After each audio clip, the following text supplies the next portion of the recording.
Euh, je me suis retrouvé à l'occasion de la commémoration du Génocide ici à Kinshasa parce que c'est une thématique que j'évoque souvent dans mes chansons. Beaucoup, beaucoup, mais pas d'aujourd'hui.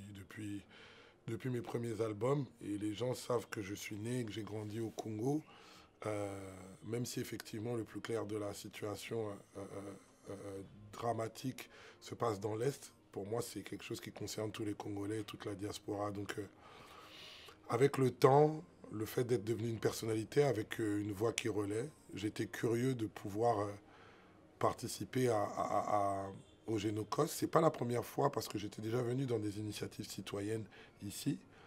Et maintenant, ça a pris une dimension institutionnelle, ce qui est une très très bonne chose parce que pour moi, c'est une question qui concerne tous les Congolais, de la partie institutionnelle haute jusqu'au peuple partout où il soit, qu'il soit à l'étranger ou alors directement sur le territoire. Et je fais partie de ce grand tout. Et je voulais pouvoir assister à ce moment de réconciliation, de commémoration et de recueillement. Et ça a été le cas sur ce 2 août.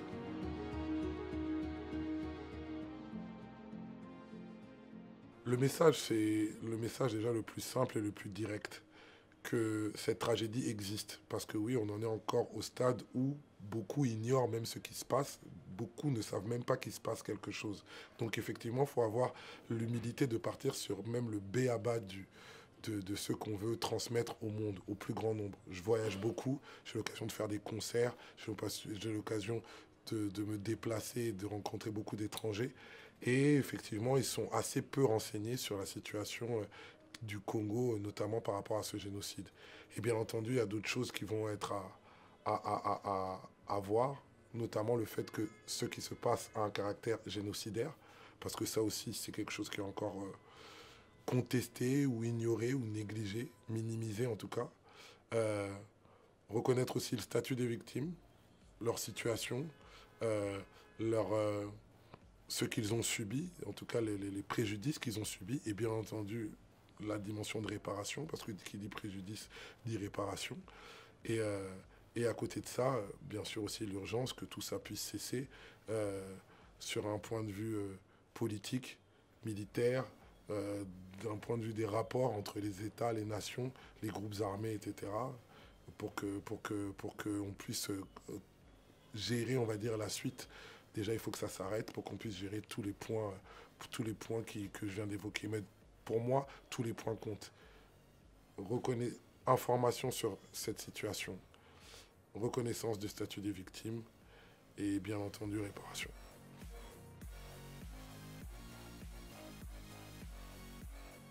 Déjà, j'ai l'humilité de dire que chacun peut faire à sa manière, à son niveau, à son moment. Je ne suis pas dans l'emprise de tout le monde doit se parachuter et arrêter le temps pour tout réparer d'un coup.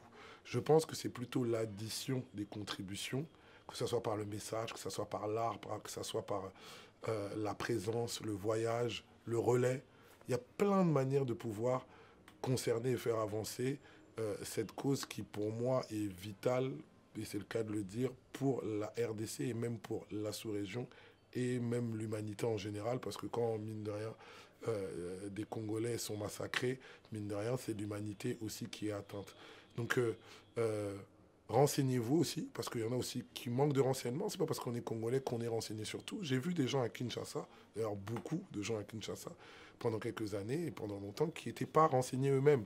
Donc, que ça soit des gens qui sont des personnalités ou alors des gens qui sont des anonymes, peuvent, en se renseignant, en parlant autour d'eux, en aidant, en contribuant financièrement, en termes d'énergie, en termes d'apport de leur logistique et de leur capacité ou de leur spécificité, participer à faire avancer le règlement du problème, on va dire. Ça va, je pense que de toute façon, les artistes peuvent jouer un rôle important parce qu'au fait, on a des caisses de résonance que tout le monde n'a pas.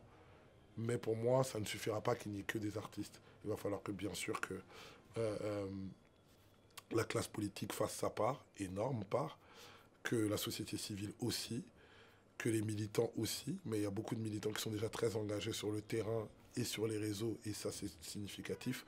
Non, ça va être un apport collectif en fait. Ça ne marchera qu'avec un apport collectif, et chacun apporte sa part à son niveau. Moi, c'est ce que j'essaie d'apporter. Moi, je le fais à travers mes discours, mes chansons, et quand je suis là. Il y a des fois aussi je ne suis pas là, mais quand en tout cas je peux porter ça et le relayer, voilà, je réponds présent.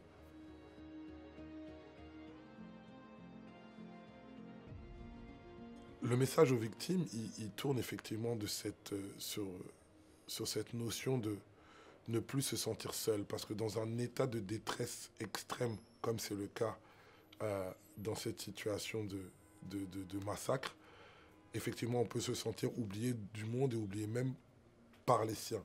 En fait, le message, ce serait, voilà, vous n'êtes pas seul, il y a un peuple entier, il y a peut-être même le monde entier, parce qu'on va emmener le monde entier avec nous, qui pense à vous et qui essaie de faire changer les choses et de faire basculer les choses. En fait, vous n'êtes pas seul, nous sommes avec vous et nous travaillons tous les jours pour que ça se sache et que ça cesse et que surtout ça soit reconnu.